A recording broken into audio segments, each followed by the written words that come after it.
let me tell you a story. It's about a snail, a bottle of ginger beer, and a legal decision that was so powerful it affects pretty much everything we do every day.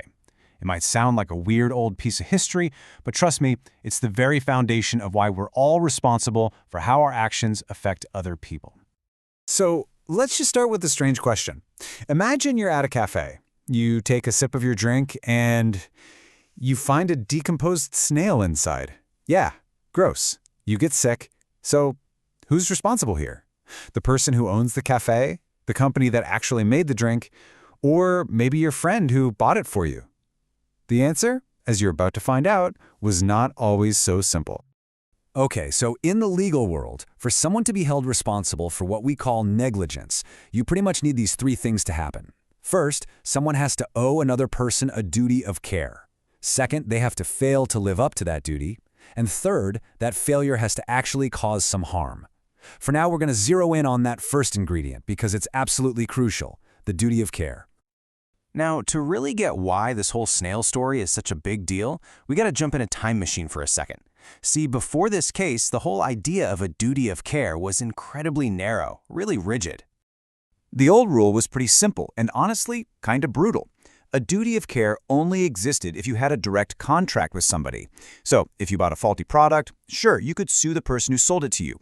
But what if someone else, your friend, a family member, was the one who got hurt by it? Well, tough luck. Legally, the seller owed them absolutely nothing. And that brings us to the legendary case of Donahue versus Stevenson. Now, here's a fascinating little side note.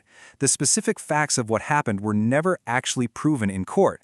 Why? Because the case became all about the legal question itself. But we're going to go with the story, the alleged facts that created this legal earthquake. All right, so picture this. We're in a cafe in Paisley, Scotland, way back in 1928. A woman named May Donahue is just hanging out there with a friend. So her friend decides to treat her and buys her a ginger beer float. Now, this is a really, really critical detail. Mrs. Donahue did not buy the drink herself. That means she has no direct contract with the owner of the cafe. Remember that.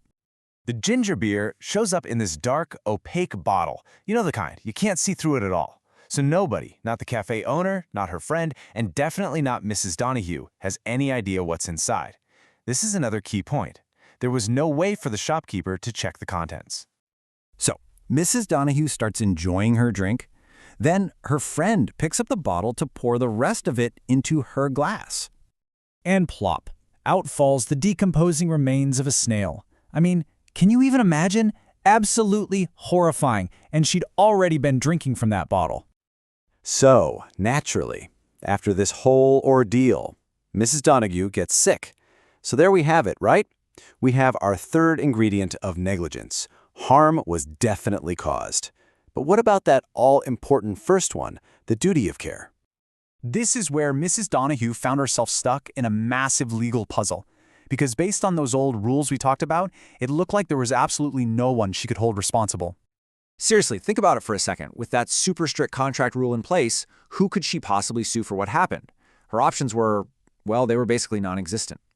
She was at a complete dead end. She couldn't sue the cafe owner, right? Because her friend bought the drink, no contract. And she couldn't sue the manufacturer, Mr. Stevenson, because he had a contract with the cafe, not with her. She was completely and totally trapped. The law, as it stood, offered her zero path to justice. But, and this is a big but, this seemingly small case about a snail didn't just end there. Nope. It went all the way to the highest court in the UK, and what came out of it was a revolutionary new idea that would change, well, everything. Up in the House of Lords, there was this one judge, Lord Atkin, and he looked at this whole situation and saw that there was something fundamentally wrong with the law. He decided it was time for a change, and the words he was about to say would echo through courtrooms for the next 100 years. Lord Atkin laid out a brand new principle. He said, you must take reasonable care to avoid acts or omissions which you can reasonably foresee would be likely to injure your neighbor. Such a simple but incredibly powerful idea. It became known as the neighbor principle. And the legacy of this one idea?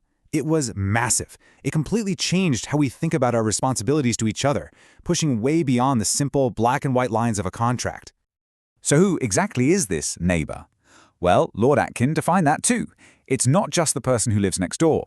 In the eyes of the law, your neighbors are anyone so closely and directly affected by my act that I ought reasonably to have them in mind.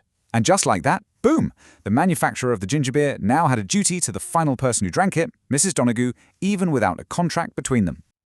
This whole principle really rests on two main ideas. First, reasonable foreseeability. Basically, could the manufacturer predict that if they were careless, someone drinking their product might get sick? Of course they could. And second, proximity. Was there a close and direct link between the act of bottling the drink and the harm Mrs. Donoghue suffered? Yes, there was. And just like that, the entire landscape of the law shifted. The duty of care was finally broken free from the old, rigid chains of contract law. It became what it is today, this broad, general principle that applies to all of us all the time. Whether you're a doctor with a patient, a driver on the road, or a company making a product, you owe a duty of care to the people you can reasonably guess your actions might affect. So, as you go about your day, think about this. Who are the people so closely and directly affected by what you do that you should have them in mind? Thanks to a snail and a bottle of ginger beer, the law says we all have neighbors we need to look out for.